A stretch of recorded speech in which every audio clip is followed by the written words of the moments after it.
semana pasada que compartió Lore Quiroga y todo. Ahora, bajamos la sobrecitación, no sé por qué, pero si me escucha un poco acelerado, tenga paciencia, señora.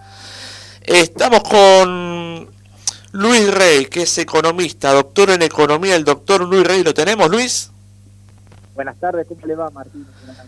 Ahora estamos, bien, muy bien. Primero, bueno, ahora con quien vamos a hablar, quien tenemos al aire es Luis Rey. Vamos a charlar con él por un poquito de economía, con lo que es la actualidad económica, con lo que se viene, con aquellas dudas que, bueno, cada uno tenga, y él nos las va a contestar. Quería comentarte, Luis, porque, bueno, te vengo siguiendo en varios programas donde estás explicando un poco de actualidad económica, de lo que viene y todo, incluye, bueno, al dólar, si llega el préstamo del FMI y a las variables que uno más o menos conoce como desconoce. De acá estamos de octubre a nada, y quería, o por lo menos para hacer un poquito más la franja, hasta fin de año, ¿qué nos podés contar de este panorama económico? ¿Qué es lo que puede pasar con el dólar? ¿Cómo, si llega la plata del FMI? Si no, creo que se estaba evaluando eso en este último momento. Quiero que me cuentes vos cuál es tu postura, tu visión con respecto a eso. Bueno, en primer lugar, este comentario no pasa tanto por lo técnico económico, sino más bien por lo político que tiene que ver con la economía. Va a haber un desembolso de 5.400 millones de dólares que está por dar el Fondo Monetario Internacional a nuestro país, del gran paquete que se pactó el año pasado de 57.400 millones de dólares, y que el fondo no tiene todavía todos los votos, según ha trascendido del board. Evidentemente lo que se estaría esperando es que ese desembolso recién se haga efectivo una vez que tengamos presidente electo, lo cual es razonable, porque usted figúrese que este desembolso de 5.400 millones de dólares se está dando a un gobierno que ya no tiene poder de decisión firme, está desgastado.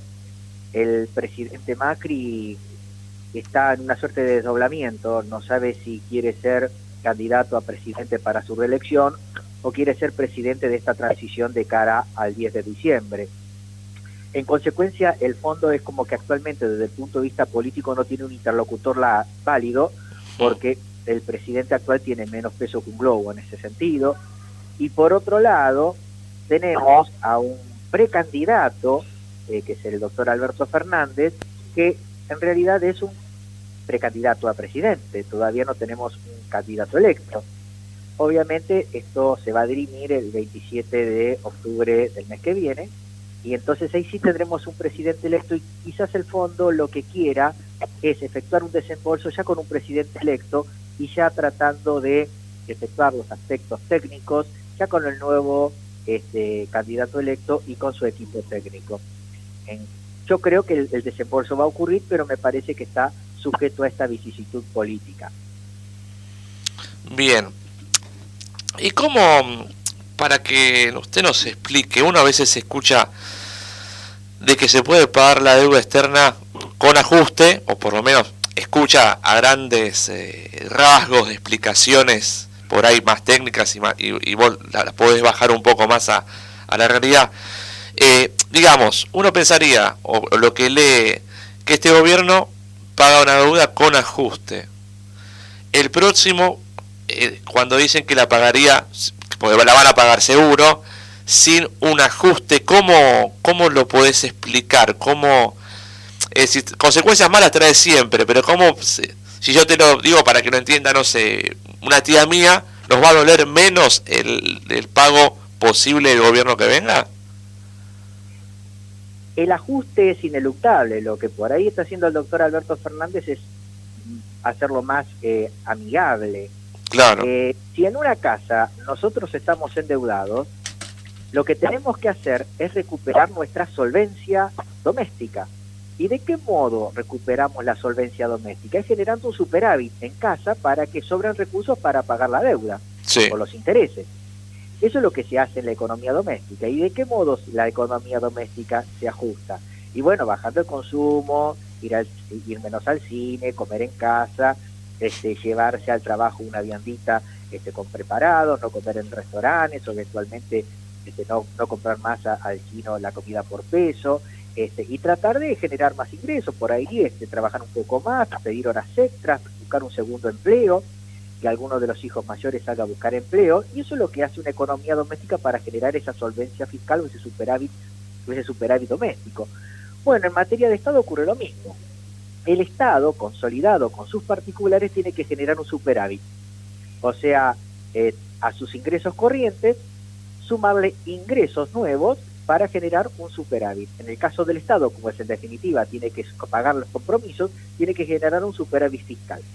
Actualmente el gobierno desde el año pasado está empeñado en lograr un equilibrio, un equilibrio primario, o sea, gastos corrientes contra ingresos corrientes, pero no logra generar un superávit. Lo que tiene que hacer la próxima gestión, gane quien gane, es generar la solvencia fiscal, generar el superávit fiscal para hacer caer la prima de riesgo y convencer a los acreedores de que el país ha recuperado solvencia fiscal desde el punto de vista intertemporal, de acá a mediano plazo.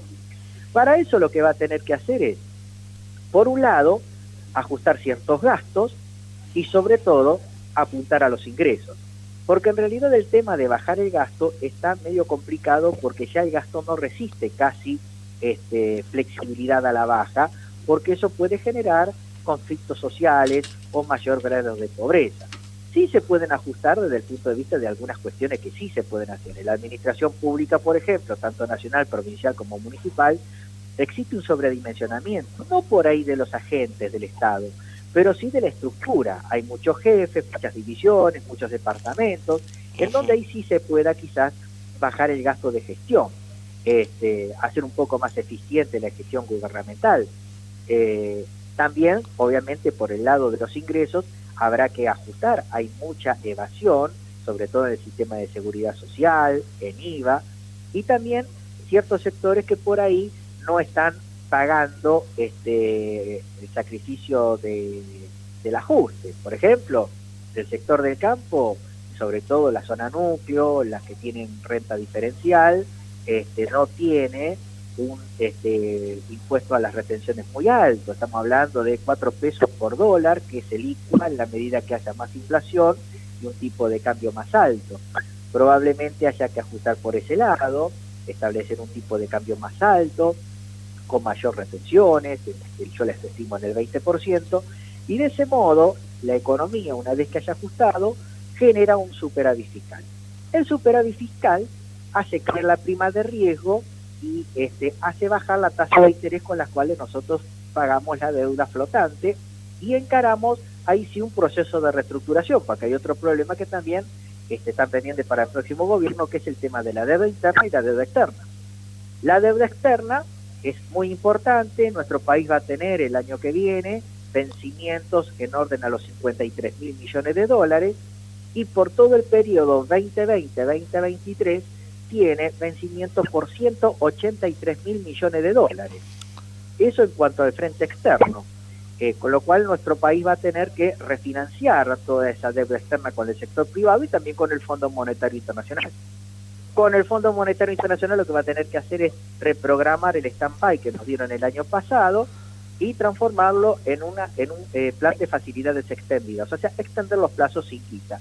Y el frente externo, con respecto a los particulares, habrá que reestructurar toda esa deuda y eso se está discutiendo, si se va a hacer sin quita o a la uruguaya, como en el año 2003, que se hizo una reestructuración en donde hubo una quita solamente respecto de los intereses, o tal vez hacer una reestructuración como la de Argentina 2005, Irak 2009, Grecia 2012, Ecuador 2009, o Ucrania recientemente en el año 2015, donde hubo una reestructuración con quita en intereses y capital, en el caso de Ucrania, del 20%. O solamente a la uruguaya con una quita, como decía, respecto de los intereses. Y respecto del frente interno, solucionar un grave problema que es el endeudamiento interno y también el problema de las LELIQ, estas letras de liquidez del Banco Central que están congeladas, pero en algún momento es una bomba de tiempo en donde estamos ahí, de acuerdo al último balance del Banco Central,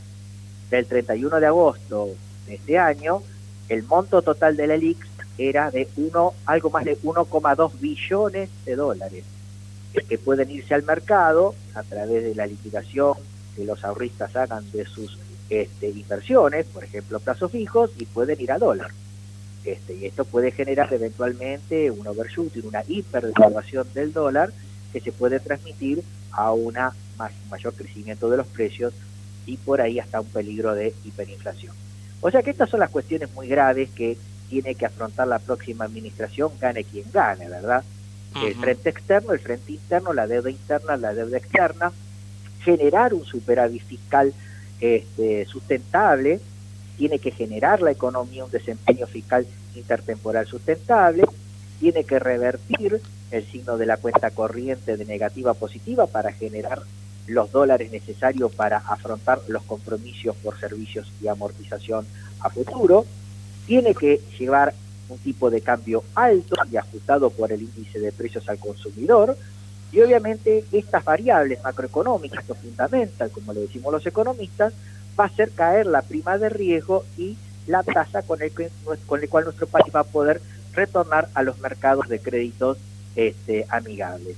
Obviamente este esfuerzo lo vamos a tener que hacer todos, el Estado, y obviamente también ese ajuste también es contagiado al sector privado. Pero eso sí, lo importante es que aparentemente la próxima administración va a tener que hacer este ajuste, pero atendiendo las necesidades de la población más vulnerable, de bajas rentas, a los efectos de no generar un mayor empobrecimiento y evitar también estallidos sociales.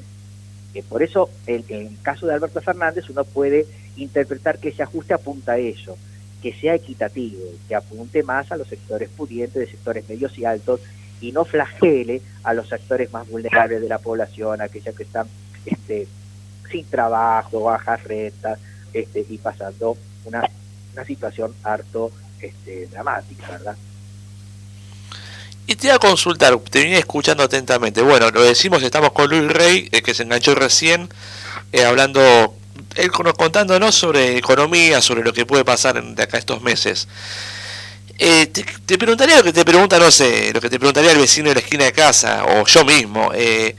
¿No habría una cosecha récord de soja como hubo en algún momento, y eso puede ayudar también a mejorar los indicadores económicos, digamos, o de mejorar la economía? No, cero.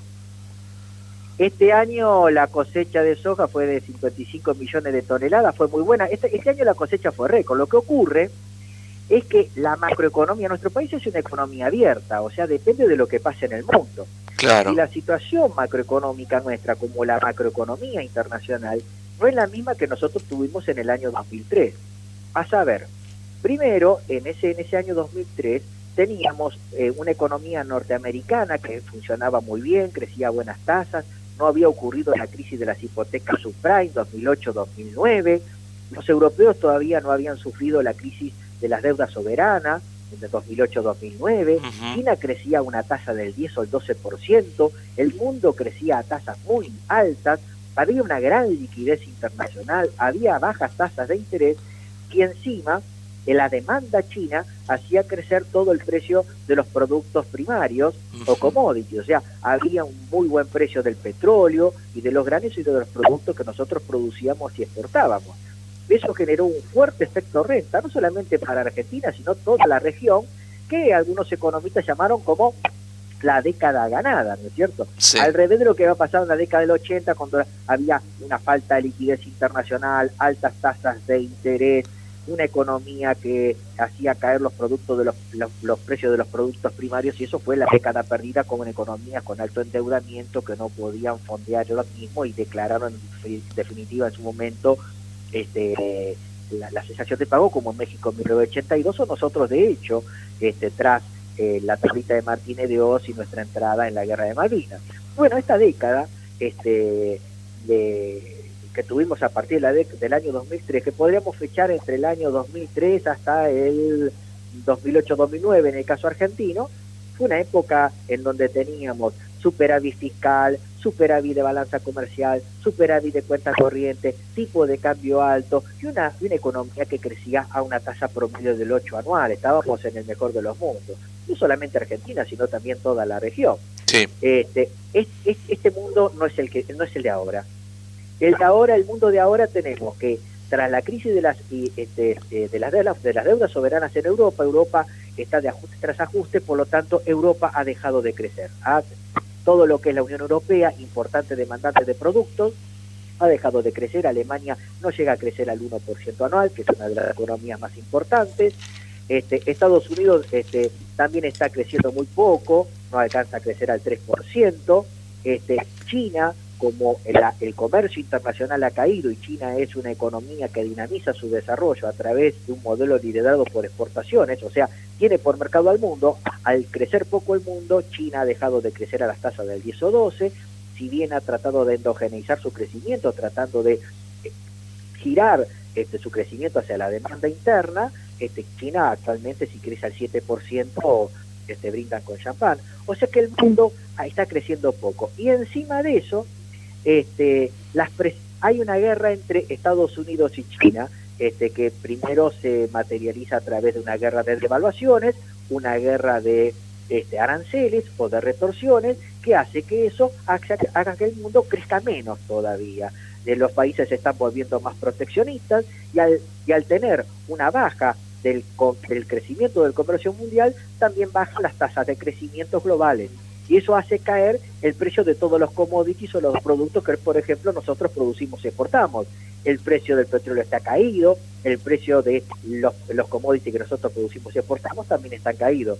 Por lo tanto, no es una época de jauja como para que Argentina pueda rápidamente reaccionar, porque el mundo no crece, y si el mundo no crece no nos demandan, y si no nos demandan, ahí tenemos una traba para un despegue rápido de la economía, cosa que sí ocurrió en el año 2003, porque la economía argentina hizo los ajustes correspondientes, rápidamente alcanzó un superávit fiscal, comercial y de cuenta corriente, y todo lo que la economía argentina, abaratada en costos por la devaluación observada, la economía argentina despegó en 4 meses. Tenga en cuenta que cuando la economía argentina cae la convertibilidad en el año 2001-2002, el primer cuatrimestre de Argentina, año 2002, fue desastroso, lamentable, pero a partir del primer cuatrimestre la economía despegó unas tasas de crecimiento muy importantes.